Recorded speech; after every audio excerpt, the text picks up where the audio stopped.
Hello, everyone. I'm Jalisa, the JJ Movie TV Social Gamers, everybody. And I want to give you Marvel's Luke Cage Season 1 review. And let me say this Marvel's Luke Cage Season 1, there will be no spoilers. It's a phenomenal TV show.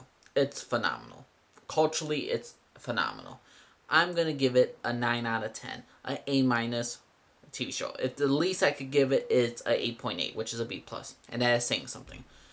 I like this show slightly better than Jessica Jones, but I like Daredevil more. So that's where, if you want to know where I rank it, that's where it is. Now, Luke Cage, the TV show, what is it about? Luke Cage is Power Man. He has his body is impregnable. I mean, this guy could get shot by a million guns and he will not die. This guy's skin, no one can penetrate. This guy is Power Man. And you know who is Luke Cage? He's an ex-con. Former not former police officer, but it was in law enforcement. So, who is Luke Cage?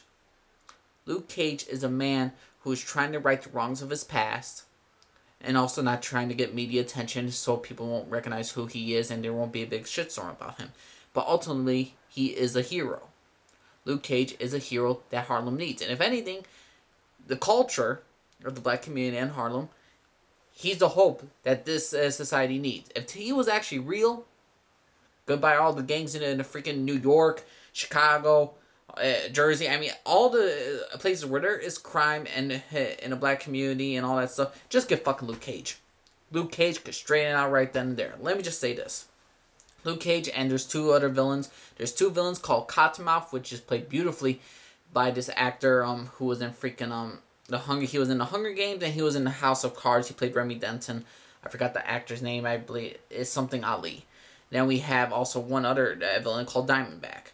Now, what I love about Luke Cage's TV show, it shows the black community in some of its worst moments. You see Harlem, how they say Harlem, where they say, "Hey, keep Harlem black," but this guy's a known criminal. He's a gangbanger. He shoots up people. When there's trouble in the streets, or when the guy wants money, he hustles down all the businesses. He's like, tell him that Luke Cage is making you pay for this. Luke Cage is tired of seeing Harlem being destroyed by these corrupt politicians, by these gangsters who are just running the city into the ground. Instead of helping their communities and to be something better, Luke Cage is disgusted by these dang people. I mean, we have politicians who take money out of charities, out of funds, and gives it to gang members in order to start clubs. And then you see the same politicians who fuels the community's hate, like they'll use an excuse of if a police officer attacks a young black kid or abuse him in some way. The politicians will let it fuel the hate so they could get behind the politician. You could see the evil, conniving ways politicians work, and especially the double standards of racism, in my humble opinion. Also, you see how, like, you see just the stuff about how Luke Cage hates the N-word nigga. And they use the N-word so much in this dang TV show. It was actually quite surprising. Luke Cage hates that and the N-word. He hates to be called that. And when this one guy's like, pull the trigger, nigga, he kept saying that to that one dude who had a gun to his head. It's like, you ain't gonna do it, I'll do it for you. I mean, Luke Cage is disgusted by what has Harlem turned into. He's disgusted by how the people treat each other. And they even mention, like, all these boys, it's better they stay in there than out there. None of them have any fathers. And you get to see certain backstories with certain villains. How they're being pushed by their so-called people who are supposed to look after them. Like, for instance, Mama Mabel, who is technically is like an aunt to Cottonmouth, the main villain. Cottonmouth could have been something. He could have been a piano player. He could have been something of a musician. But she got him into crime. She said, you have to do what you gotta do to be a man. You see how these so-called, you see the potential of these people, how they just don't want it, how you see goodness in the beginning of these characters. Then you can slowly see how everything turns around with no family members around, or if a family member who's there, they're not the right role model and they push you to do something evil. I mean, Luke Cage is what, as in one episode, what Kyle Mouse calls Luke Cage, you're the Harlem's Captain America. That's who Luke Cage is. He's trying to right the wrong of his past, even though he's not innocent. He wants people to take up for the shit they have done in life. And really, it goes back to him and his villain against Diamondback and so many other dang characters. What I do not like about this season is that they get rid of a certain character during episode 8, which kind of brings downhill the season a bit for me, and I think they could have played along the story more. like all Netflix Marvel shows, they always like speed up the process and they kill off a certain character at a certain time, which is not that good.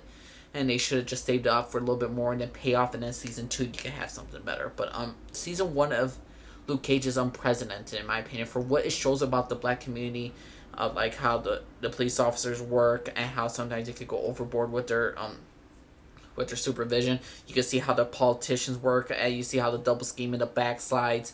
You can see how they manipulate the people. I'm looking at you, Al Sharpton. You can see how they fuel the hate of the people to the police officers and the communities. How they don't help the communities that much, and then they work with people who are turning the community worse by either selling drugs, stealing guns, and all that stuff. You can see how this community, they say stay black Harlem, and but you see how Luke Cage is trying to tell them, he's like, look up to your mistakes. Look up to what you have done to yourselves and your community. And you can see how certain characters react like that. Cottonmouth says, I could have been somebody. You can see so many different characters, how, like, what was the path they were chosen. And who's the people who have led them to that path. You can see these game makers that they have better role models, and yeah. But then you get to see some of the role models that some of the people, if they had parents who were in their lives, maybe these kids wouldn't be so bad. Then you look at people who had parents in their lives, and a negative impact affect their children with a negative impact by doing the same old shit like they've done. Like, be tough. If someone hits you, gotta fight back. You gotta beat them up. I mean, there is a lot of double standards, a lot of stuff that puts in my opinion, how it puts in real life, the black community, how it is in real life right now. Not just mention Harlem, I'm talking about Chicago, I'm talking about anywhere there's a issue with the black community. Inside, you get to see how what's really happening behind the scenes. And ultimately, the hero of this is a guy, Luke Cage, who's saying, take up responsibility. Take up for everything. He has to deal with his own past, and he has to take responsibility for himself. He's trying to bring back the culture of what it means to be a black man. He tried to bring the culture of, like, stop saying the N-word to each other. Stop using the word nigga. You are not that. You could be better than what you are. And that's what Luke Cage does. He brings the hope to the people of Harlem. Now, again, Jessica Jones deals with Jessica Jones and her rapist Kilgrave. That's a personal story. With Luke Cage, it's not just a personal story. It's the soul of the city of Harlem. It's the soul of Harlem's at stake. Against the mobs, against the gangsters, the evil politicians versus Luke Cage, the righteous. He's trying to stop these people from destroying the community even more and try to make it into something better. That's what Luke Cage is trying to do. He's trying to clean up the streets, trying to help people, and he's trying to understand that you don't have to go down this path. You do not have to go down this way. And Luke Cage is a symbol of hope. He is a symbol of hope. He's a smooth talking ladies man, which I love. Luke Cage, the TV show, is an awesome dang TV show. You should definitely check it out on Netflix. Granted, some episodes they kind of rush, and then certain characters they kill off, and they're not as good as other characters, but still. Luke Cage Season 1, they have some problems. I think they could fix it for Season 2, but overall, the worst I could give it is a 8.7, which is like a B+ season. That's still great. And the best I could do, it's an A. It's an A- TV show. 9 out of 10. Season 1 was phenomenal. It's just unprecedented for its time, and you will definitely like Luke Cage. Like I said, Luke Cage is not just a personal story. It's about the culture and race of the black people and how you must lift each other up and to become one together and not bring yourselves down and not to let anyone put you down or not to let anyone manipulate you to put you down. So I just love Luke Cage Season 1. Alright, everyone, named Lee signing off here to everybody. Bye.